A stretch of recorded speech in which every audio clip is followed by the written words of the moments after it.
بسم اللہ الرحمن الرحیم ایاک نعبد و ایاک نستعین۔ میرے پاکستانیوں، میں آپ کے سامنے آج حاضر اس لیے ہوا ہوں کہ دنیا میں بڑی تیزی سے صورتحال بدل رہی ہے اور اس کے پاکستان کے اوپر اثرات ہیں۔ سب سے پہلے میں شروع کرنا چاہتا ہوں پاکستان کی فارن پالیسی سے۔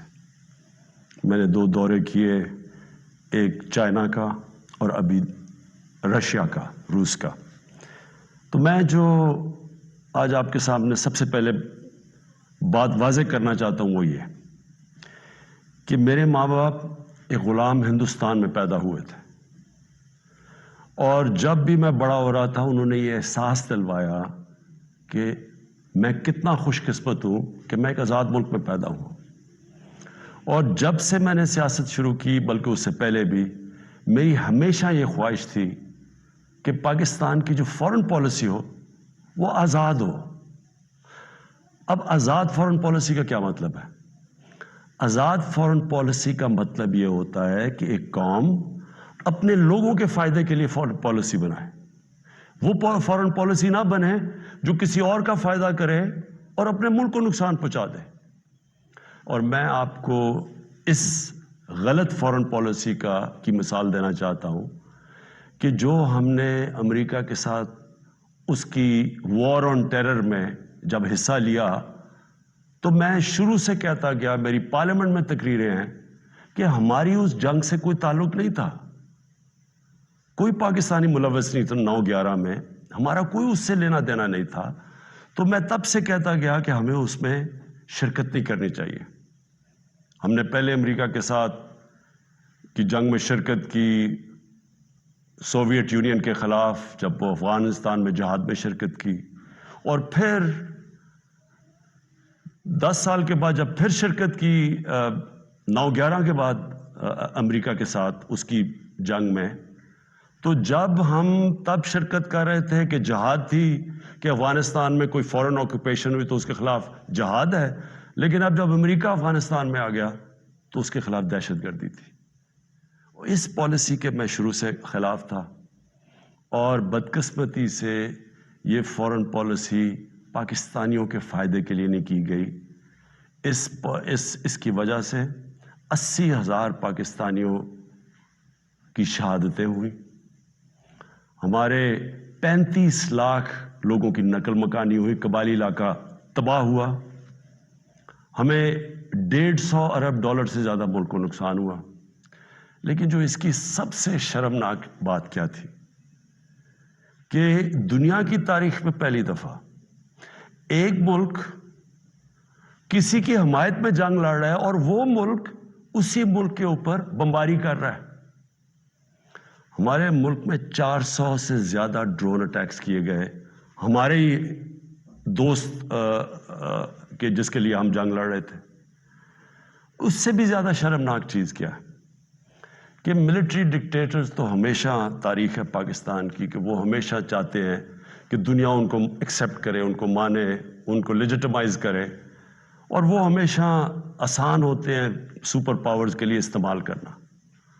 لیکن جنرل مشرف کے دور میں تو صرف 10 ڈرون اٹیکس ہوئے، لیکن جو 2 ڈیموکریٹک لیڈرز آئے، آصف زرداری اور نواز شریف، 10 سال، ان کے 10 سال میں 400 ڈرون اٹیکس ہوئے۔ اب میں سوال یہ، اور میں پھر سے واپس آتا ہوں کہ آزاد فارن پالیسی کیا ہوتی ہے؟ آزاد فارن پالیسی تو یہ ہونی چاہیے تھی کہ یہ 2 ڈیموکریٹک لیڈرز کو امریکہ کو کہنا چاہیے تھا کہ ہمارے جب آپ بمباری کر رہے ہیں، ہمارے لوگ مار رہے ہیں، اس میں عورتیں بچے مار رہے ہیں، بے قصور لوگ مار رہے ہیں، تو کیا 2 ڈیموکریٹک لیڈرز کو سٹینڈ لینا چاہیے تھا اس کے اوپر؟ ایک سٹیٹمنٹ نہیں دی دونوں نے، بلکہ آصف زرداری نے اس کو، ایک باب وڈورڈ جو بہت بڑا صحافی ہے امریکہ کا، وہ اپنی کتاب میں لکھتا ہے کہ آصف زرداری نے امریکہ کے آرمی چیف کو کہا کہ کولیٹرل ڈیمیج سے مجھے کوئی فرق نہیں پڑتا، جو ڈرون اٹیک سے جو بے قصور لوگ مرتے ہیں۔ اور یہ کیوں ہے؟ میں صرف آپ کو اس لیے یہ شروع میں بات فارن پالیسی کی، یہ اس لیے ہے کہ جب ملک کے سربراہوں کے پیسے اور جائیداد ملک سے باہر پڑی ہوتی ہے، جب ان کے اربوں ڈالرز کی پراپرٹی اور بینک بیلنسز اور آف شور اکاؤنٹس ہوتے ہیں، وہ کبھی اس ملک کی بہتری کے لیے فائدہ نہیں کرتے، وہ اپنے پیسے بچانے کے لیے کرتے ہیں۔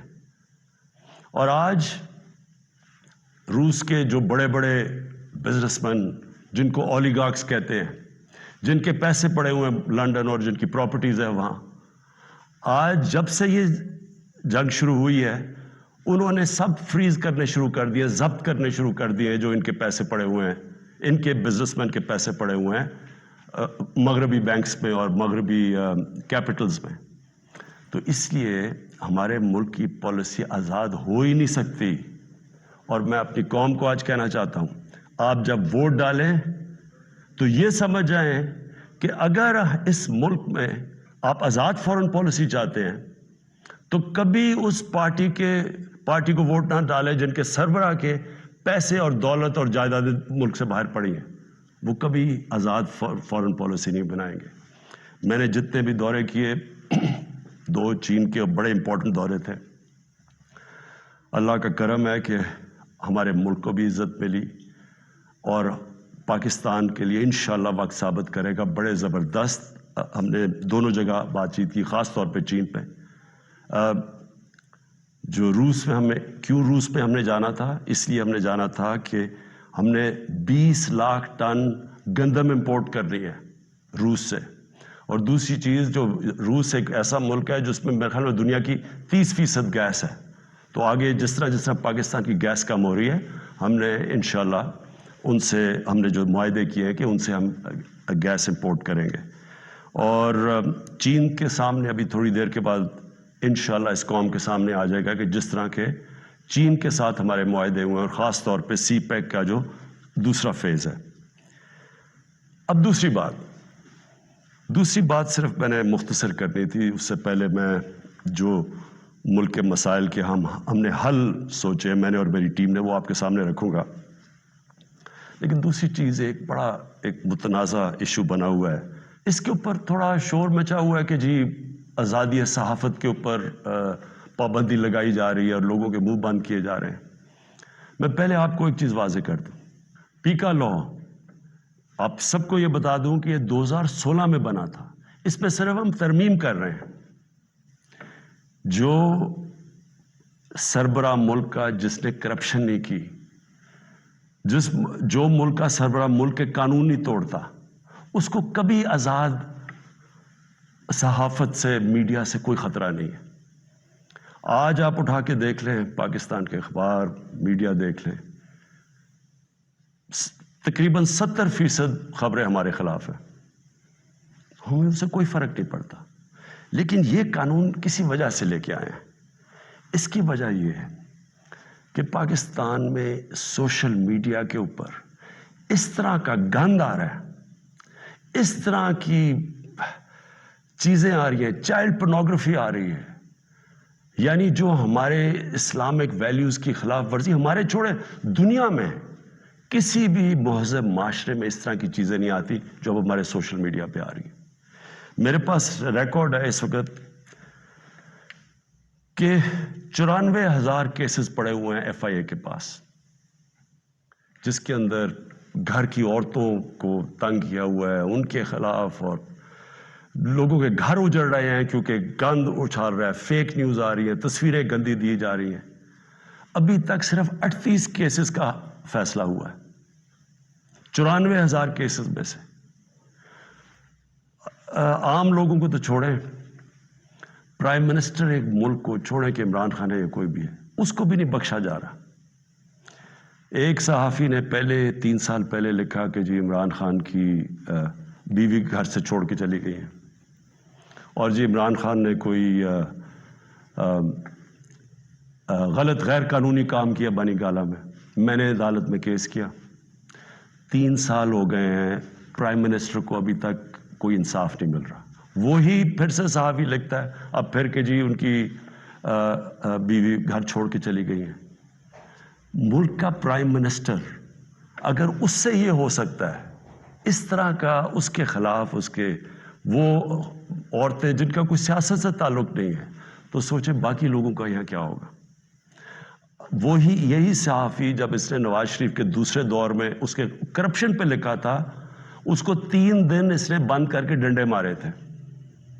ہم جا رہے ہیں قانونی طور پہ, اور یہ حال ہے کہ یہاں بھی یہ حال ہے کہ ہمارے ایک وزیر کے خلاف کسی خاتون نے لکھا, اس نے انگلینڈ میں جا کے انصاف لیا, ادھر اس کو فائن کیا گیا.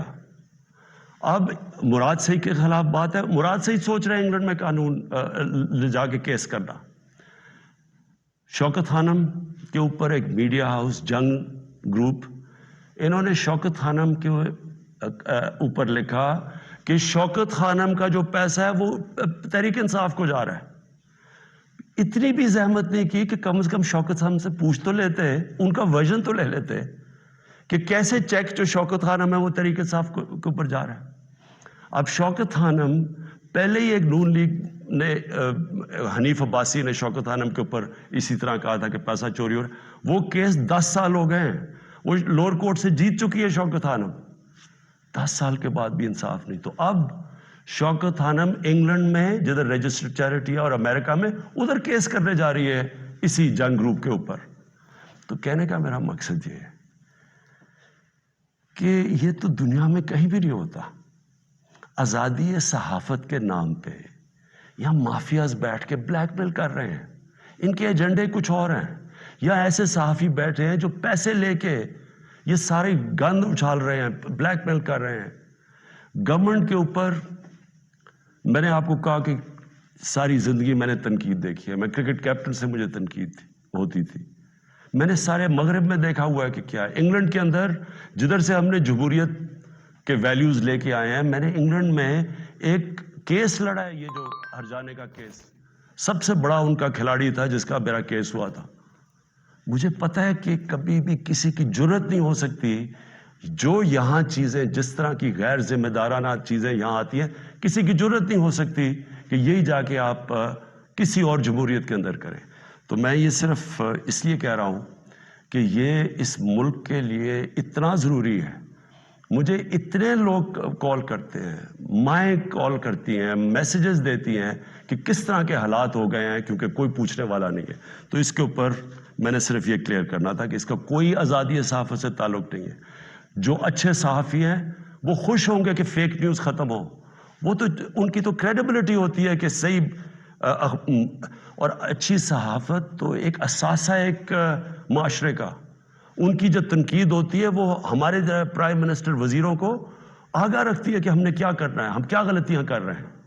لیکن یہ بلیک میل کرنا, گند اچھالنا, گھر کی عورتوں کو اس طرح کی چیزیں کہنی, پرائم منسٹر, ملک کا پرائم منسٹر, اب یہ 3 مین اخبار ہیں یہاں. میں نومینیٹ کرتا ہوں آزاد کشمیر کا پرائم منسٹر جب ہماری پارٹی الیکشن جیتتی ہے. 3 مین اخباروں کے فرنٹ پیج پہ آتا ہے کہ جی وہ جادو ٹونے سے یا پتہ نہیں ستارے دیکھ کے اس کو آزاد کشمیر کے پرائم منسٹر کو سلیکٹ کیا گیا. یہی چیز کہیں بھی انگلینڈ اور مغرب کے اخباروں میں کرتی ہے. میں آپ کو یقین دلاتا ہوں کہ ان کے اوپر اتنا بڑا ہرجانہ ہونا تھا کہ ان کی شاید اخبار ہی بند ہو جاتے. اب میں دوسری چیز پہ آنا چاہتا ہوں, کیونکہ میں آپ کو یہ بتانا چاہتا ہوں کہ ہم اب ہمارے جو حالات ہیں ان کے اوپر ہم نے اب کیا بڑی محنت کر کے ہم نے کیا تجویزیں سوچی ہوئی ہیں. تو سب سے پہلے کہ میں آپ کو صرف یہ یاد کرانا چاہتا ہوں, اور یہ ضروری ہے یاد کرنا, کیونکہ اگر تو مجھے سوئٹزرلینڈ کی اکانومی ملی ہوتی تو بڑا اچھا ہوتا. آج اسی پر بتاتے کہ وہ حالات تب یہ تھے تو اب آپ نے کیا کیا ہے. تو جب ہمیں اکانومی ملی تھی 2018 میں, جو سب سے بڑا پاکستان کی تاریخ کا خسارہ تھا, اندرونی بھی فسکل ڈیفیسٹ بھی اور بیرونی جس کو کرنٹ اکاؤنٹ ڈیفیسٹ کہتے ہیں, پاکستان کی تاریخ میں سب سے بڑا ڈیفیسٹ تھا. ہمارے جو فورن ایکسچینج ریزروز تھے وہ مشکل سے 3 ہفتے کی بھی امپورٹس کے لیے کافی نہیں تھے. ہماری کئی باہر کی لائبلٹیز جو تھی ہم پیسے نہیں دے سکتے تھے. وہ پاکستان ملا تھا. اور اس کے بعد اتنے مشکل وقت سے نکلتے ہوئے اس کے بعد ہم کرونا آ گیا. اب کرونا کا میں صرف آپ کو یہ بتا دوں کہ یہ 100 سال میں ایک دفعہ اتنا بڑا کرائسس آتا ہے جو کرونا آیا. دنیا میں آپ دیکھ لیں کہ حالات کیا ہوئے. اچھی بھلی اکانومیز اجڑ گئیں. برطانیہ، ہندوستان جو بڑی تیزی سے آگے جا رہا تھا اس کی مائنسز میں گروتھ ریٹ چلی گئی. تو اس پہلے ہی مشکل حالات تھے. ہماری جو گروتھ ریٹ تھی وہ 0.2% بھی نہیں تھی. تو پہلے ہی برے حالات تھے، اوپر سے کرونا آ گیا. تو اس کرونا کے وبا سے جس طرح پاکستان نے ڈیل کیا اور کرتا آیا وہ میں ابھی بعد میں بتاؤں گا. لیکن اس کے بعد دو اور چیزیں ہو گئیں. جب کیونکہ پہلے تو کرونا آ کے لاک ڈاؤنز ہو گئے، اس کے اپنے مسئلے آئے. اس کے بعد جب لاک ڈاؤنز اٹھنے شروع ہوئے تو سپلائی لائنز افیکٹ ہوئی تھی. اس سے ایک کموڈٹی سپر سائیکل کہتے ہیں، یعنی جو کموڈٹیز تھیں وہ تاریخی مہنگی ہو گئی. اس سے کیا ہوا کہ دنیا کے اندر مہنگائی آ گئی، انفلیشن آ گئی. تو میں صرف آپ کے سامنے رکھنا چاہتا ہوں کہ اب میں صرف یہ اس لیے بتا رہا ہوں کہ ہم کوئی دنیا سے علیحدہ تو نہیں ہے نا. کئی چیزیں ہیں جن کو ہم امپورٹ کرتے ہیں. تیل ہے، گھی ہے، 70% امپورٹ کرتے ہیں. دالیں امپورٹ کرتے ہیں 70%. یہ ساری جتنی چیزیں تھیں، اور بجلی جو ہماری ہے وہ اگر آپ 60% جو بجلی ہے وہ امپورٹڈ فیول سے بنتی ہے، یعنی یا کوئلے پہ یا گیس پہ اور یا پھر تیل پہ. تو سب مہنگی ہو گئی. لیکن میں پہلے آپ کو بتانا چاہتا ہوں کہ جو ہمارے سے بڑے مضبوط ملک تھے ان کے کیا حالات ہوئے. سب سے پہلے امریکہ کی سب سے تکڑی اکانومی سمجھی جاتی ہے. 40 سال میں سب سے زیادہ مہنگائی امریکہ میں ہوئی. 5 گنا زیادہ وہاں مہنگائی ہوئی. یعنی امریکہ کے اندر 1.5% سے زیادہ چیزیں مہنگی نہیں ہوتی. یہ 10 سال تک اتنی رہتی ہے مہنگائی، 1.5%. وہاں مہنگائی پہنچ گئی 7.5% پہ. اس کے بعد کینیڈا، جو بڑا یہاں سے کتنا پیسہ خرچ کر کے لوگ کینیڈا جاتے ہیں اور کینیڈا کے شہری بنتے ہیں.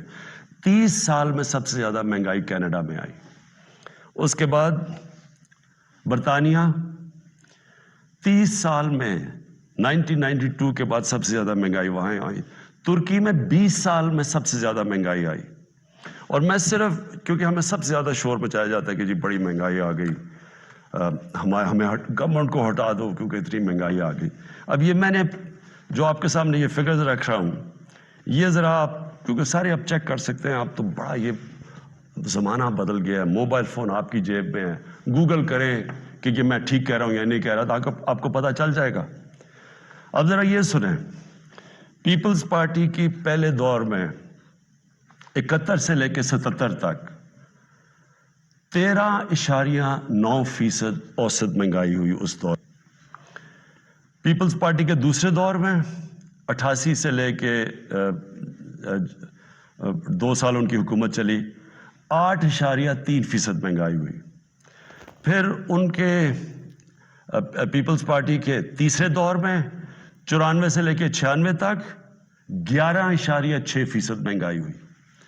پھر ان کے 2008 سے 2012 کے دور تک 13.6% مہنگائی ہوئی. اب یہ ساری نوٹ کر لیں فگرز کہ ان کے 4 دور میں کتنی مہنگائی ہوئی. کہ صرف ایک دور میں، دوسرے دور میں 8.3 ہوئی تھی، باقی ساری 10% سے زیادہ مہنگائی ہوئی. نون لیگ پہلا دور 90 سے لے کے 93 تک 10.08% مہنگائی ہوئی. دوسرے دور میں 97 سے لے کے 99 تک 7.2% مہنگائی ہوئی. اور ان کا جو تیسرا دور تھا جس میں یہ بتا دوں کہ سب سے کم تیل کی قیمتیں تھیں ان کے دور میں، تو ان کے 5% مہنگائی ہوئی. اور تحریک انصاف جس نے جو اٹھتا ہے کہ جی مہنگائی میں مر گئے، تحریک انصاف کی مہنگائی ہوئی 8 ہمارے جو ابھی تک 3.5 سال میں 8.5%. تو پہلے تو یہ ذرا واضح ہو جائے آپ کو کہ مہنگائی کتنی ہے ان کے مقابلے میں، کیونکہ وہ بڑا شور مچا ہوا جی گورنمنٹ گرا دو، جلدی سے گرا دو، کیونکہ لوگ پہ اس کا مہنگائی میں پہلے ہاں ہے مہنگائی، اور میں اس کے اوپر ابھی بعد میں آنے لگا ہوں. لیکن ہم اس وقت مہنگائی آئی ہوئی ہے جو دنیا کے اندر مہنگائی کا سائیکل آیا ہوا ہے. اچھا جی، پھر تحریک انصاف دوسری چیز کہتے ہیں جی بڑی ہماری نااہل حکومت ہے. تو میں صرف اب آپ کو صرف جو انٹرنیشنلی مانا گیا کہ تحریک انصاف نے کس طرح یہ سارے چیزوں کا مقابلہ کیا، اب میں صرف انٹرنیشنل اکنالجمنٹ بتا رہا ہوں کہ دنیا نے تحریک انصاف جو اس وبا میں جو 100 سال میں ایک دفعہ اتنا بڑا بحران آتا ہے، تو دنیا کیا کہتی ہے. سب سے پہلے اکانومسٹ میگزین جو دنیا میں ساری دنیا کی اکانومیز کا جائزہ لیتی ہے، وہ کہتی ہے کہ 3 سالوں کے اندر جو یہ کرونا کا دور ہے، جو ملک ٹاپ 3 میں 190 ملکوں میں جو سب سے اوپر، جس نے سب سے بہتر طریقے سے اپنی معیشت بھی بچائی اور اپنے لوگوں کو بچایا، ان 3 میں پاکستان ہے. ورلڈ بینک نے تعریف کی، ورلڈ اکنامک فورم نے تعریف کی، ورلڈ ہیلتھ آرگنائزیشن نے خود مثال دی پاکستان کی کہ جس طرح انہوں نے اس چیلنج کا مقابلہ کیا. تو اگر اتنا نااہل ہوتا ملک، تو دنیا کے اندر جدھر ساری دنیا کی بڑی بڑی اکانومیز ہمارے سے بہتر سسٹمز جن ملکوں کے تھے، اگر وہاں اتنی تباہی آئی ہے اور پاکستان اس سے نکلا ہے. بل گیٹس جب ابھی مجھے ملنے آئے تو انہوں نے خاص پوچھا کہ کیا آپ نے قدم اٹھائے تھے کہ آپ اتنے بڑے چیلنج سے آپ اتنی بہتر نکلے. وہ باقاعدہ NCOC جدھر سے ہمارا سارا یہ کنٹرول ہم کرتے تھے، باقاعدہ وہاں گئے، انہوں نے تعریفیں کی اور پھر یہ بھی تعریف کی کہ ایک طرف ہم کرونا سے لڑ رہے تھے اور دوسری طرف اب پچھلے سارے سال میں کوئی پاکستان میں پولیو کا کیس نہیں ہوا. تو یہ اگر حکومت اتنی نااہل تھی. پھر اس کے بعد جو ہمارا احساس پروگرام ہے، احساس پروگرام کو ورلڈ بینک نے دنیا کے 4 ٹاپ پروگرامز کے اندر کہا گیا کہ جو سب سے بہترین احساس پروگرام تھا اس مشکل وقت میں، جنہوں نے لوگوں کے لیے آسانیاں پیدا کری، وہ تھا. پھر اس کے علاوہ میں صرف ایک اور بھی ایڈ کرنا چاہتا ہوں کہ کبھی ہمارے سے پہلے مجھے بتائیں یہ 2 جماعتیں، کبھی انٹرنیشنلی کسی چیز میں ان کی کوئی تعریف کی گئی ہو. کلائمیٹ چینج کے اندر برطانیہ کے پرائم منسٹر نے یونائٹڈ نیشنز جنرل اسمبلی میں پاکستان کی تعریف کی کہ پاکستان جس طرح کلائمیٹ چینج سے جو اگلا بہت بڑا مسئلہ دنیا کو آ رہا ہے، اس نے صرف اور صرف پاکستان کی تعریف کی.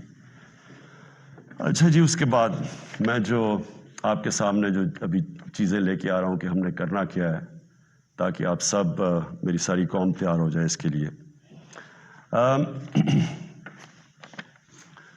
اب اس سچویشن کے اندر اب میں ذرا آپ کو بتاؤں کہ ایک طرف اکانومی کا برا حال تھا، پھر اوپر سے کرونا آ گئی، پھر وہ ایک کے اندر قیمتیں چڑھ گئیں، اور پھر افغانستان کا کرائسس آ گیا. افغانستان میں کیا ہوا تھا؟ افغانستان میں لوگوں نے پینک کر کے ڈالر خریدنے شروع کر دیے. ڈالر آ کے انہوں نے پاکستان سے خریدے کیونکہ وہاں لوگوں کو انسرٹنٹی تھی. اس سے پریشر پڑ گیا ہمارے روپے کے اوپر.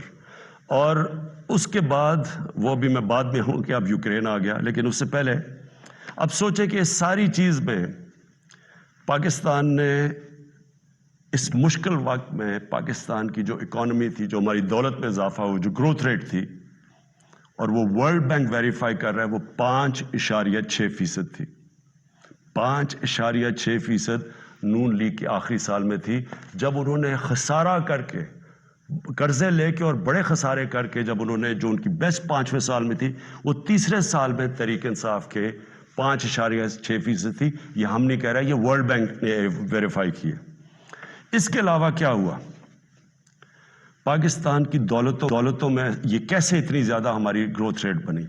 پاکستان کی تاریخ میں سب سے زیادہ ریمیٹنسز بیرون ملک پاکستانیوں نے بھیجی، 31 ارب ڈالر.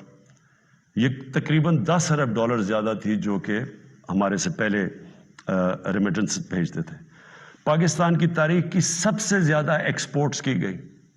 پچھلے 5 سال میں جو پچھلا نون لیگ کا دور تھا، ایکسپورٹس وہیں کی وہیں تھی. میں آپ کے سامنے ایک یہ رکھتا ہوں، یہ میں چاہتا ہوں کہ یہ ذرا آپ گراف دیکھ لیں. اس گراف میں آپ کو یہ نظر آئے گا کہ 2000 سے گراف ہے اور 2020 تک.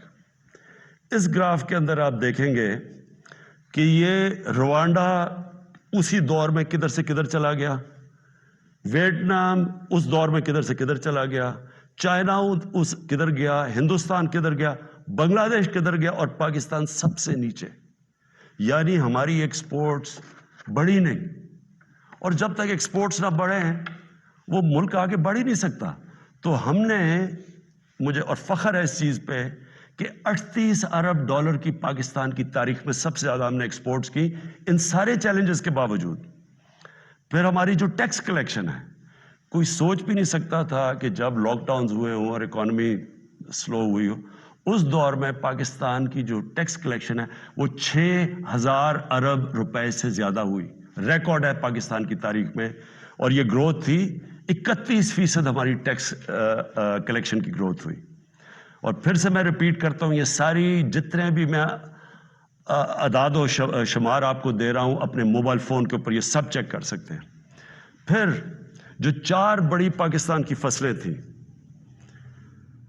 گندم، چاول، شوگر، گنا اور مکئی، پاکستان کی تاریخ میں سب سے زیادہ ان کی پروڈکشن ہی نہیں ہوئی ان 4 کی، کیونکہ ہم نے پیکج دیے ہوا تھا اپنے کسانوں کو.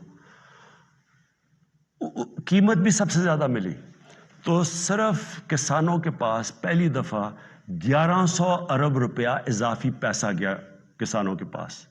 اور یہ اس سے کیا ہوا، کسانوں کے پاس جب پیسہ زیادہ گیا، ہم نے پہلے یہ شوگر ملز والے ان کو پیسے ٹائم پہ نہیں دیتے تھے، ان کی کٹوتی کر دیتے تھے، ان کو پیسے کم ملتے تھے، لائنیں لگی ہوتی تھیں ان کی، یعنی شوگر، اس کے بعد کسانوں کی. کیونکہ ہم نے قانون پاس کیے اور ہم نے ان کو صحیح پیسہ دلوایا، ان کو قیمت ملی، ٹائم پہ ملی، انہوں نے اپنی پیسہ لگایا زمین پہ، اس کی وجہ سے یہ پاکستان کی تاریخ میں، اور بھی ہم نے قدم اٹھائے، کسان کارڈ ہے، لیکن اس کی وجہ سے ہماری اتنی زیادہ ریکارڈ پروڈکشن ہوئی. پھر ہماری جو لارج اسکیل مینوفیکچرنگ انڈسٹری تھی ان کو ہم نے انسینٹیوز دیے، 7.4% ادھر ہوئی. ہماری جو ٹاپ پاکستان کی 100 کمپنیز تھیں، انہوں نے 930 ارب روپے کا پروفٹ جو ریکارڈ کمایا، اس سے کبھی اتنا زیادہ پروفٹ ہی انہوں نے کمایا. اور میں چاہتا ہوں کہ یہاں لوگ بڑے بڑے منافع کریں تاکہ اور انویسٹرز آئیں، تاکہ اور خوشحالی آئے، تاکہ اور ملک کی دولت میں اضافہ ہو. پاکستان کا جو پرائیویٹ سیکٹر ہے اس کی کریڈٹ، یعنی انہوں نے جو قرضے لیے ہیں وہ پاکستان کی تاریخ میں سب سے زیادہ لیے، 1400 ارب روپیہ. اس کے بعد پاکستان کی جو ٹریکٹر سیل تھی یہ ریکارڈ ہوئی، 20% پچھلے سال سے زیادہ ٹریکٹرز بکے. ٹرکس 81% ٹرکس اور بسز زیادہ بکی پاکستان میں. ٹیکسٹائل کی ایکسپورٹ پاکستان کی تاریخ میں سب سے زیادہ ہوئی، 16 ارب ڈالر، اور ہماری مین ایکسپورٹ ہی ٹیکسٹائل ہے. تیل کی کنزمپشن، یعنی ہمارا جو تیل 15% بڑھ گئی پاکستان میں تیل کی کنزمپشن. کیوں؟ کیونکہ ایکٹیویٹی بڑھ گئی، بزنس ایکٹیویٹی بڑھ گئی.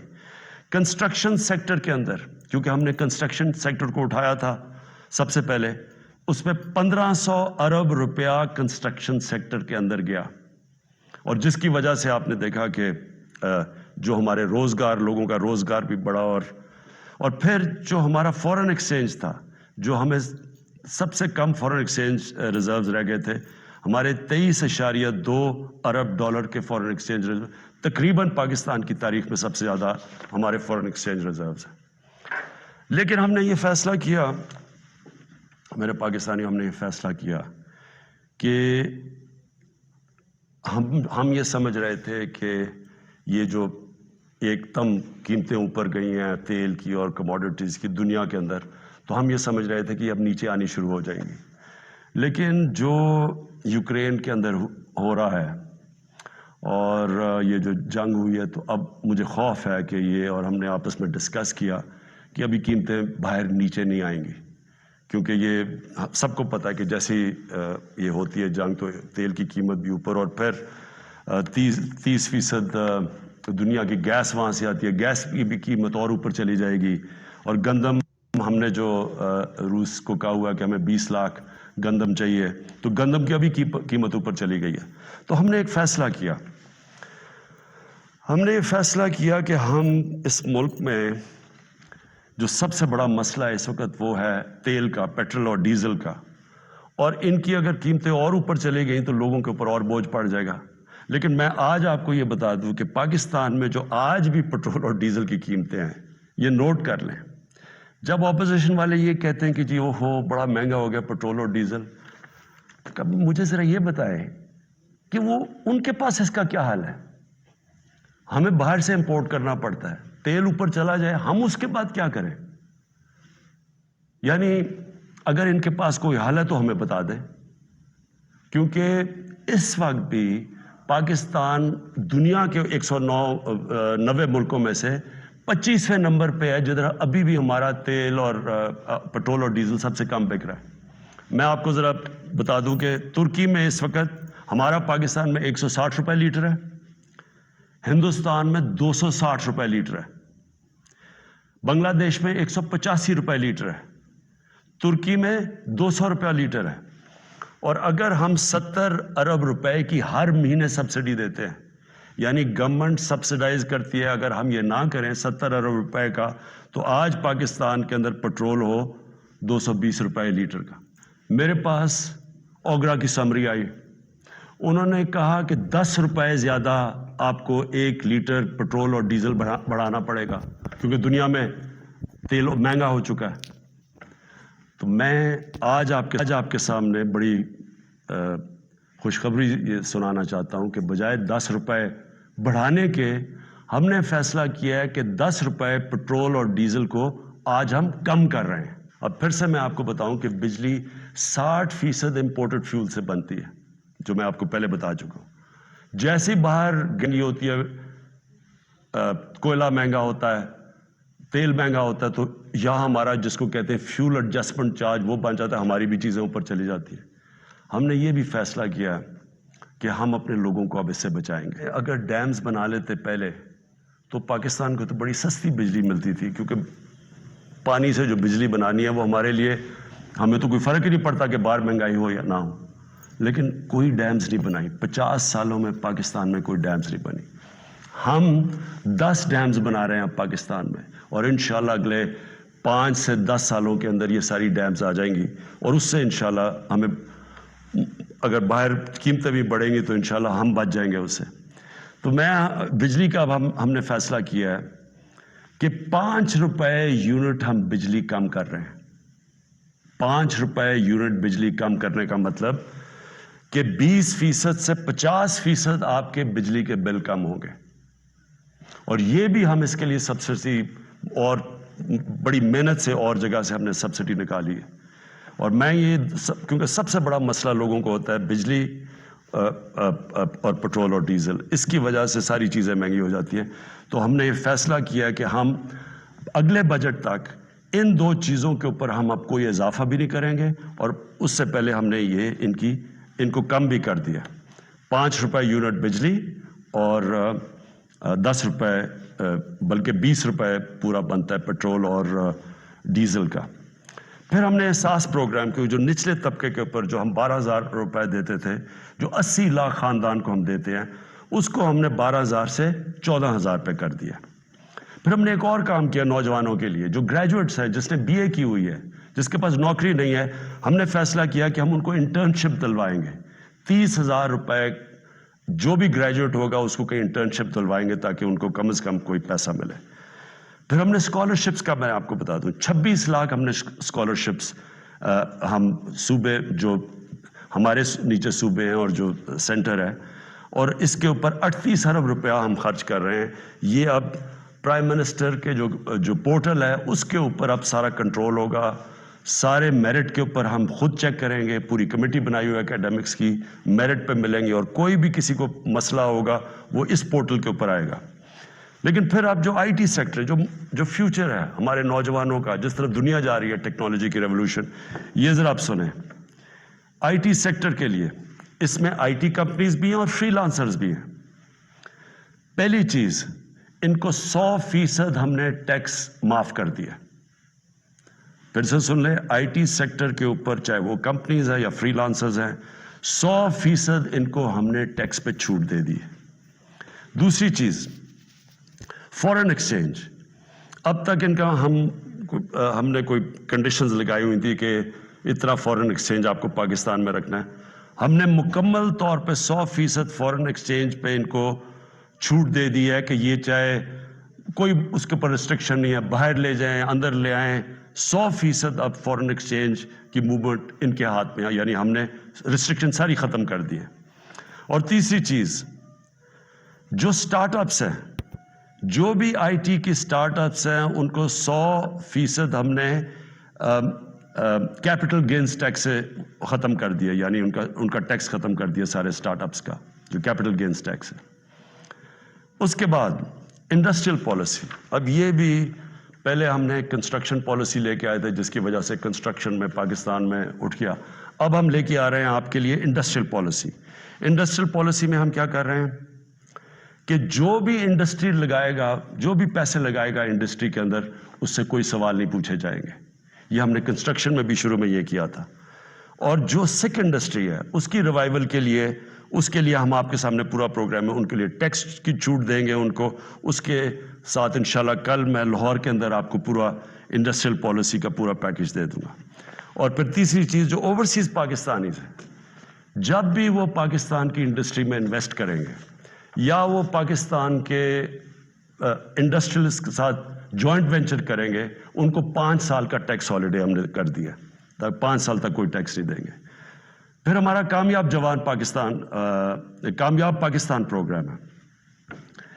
سود کے بغیر قرضے دیں گے بزنس شروع کرنے کے لیے نوجوانوں کو, سود کے بغیر کسانوں کو دیں گے قرضے, سود کے بغیر وہ اپنی زمین پہ پیسہ خرچ کر رہے ہیں.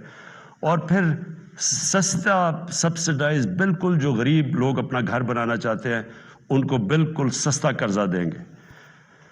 پھر اور یہ 407 ارب روپے کے قرضے ہیں جو یہ ان 3 ایریاز میں جائیں گے, لو کاسٹ ہاؤسنگ گھروں کے لیے, کسانوں کے لیے اور بزنس کرنے کے لیے شہروں میں.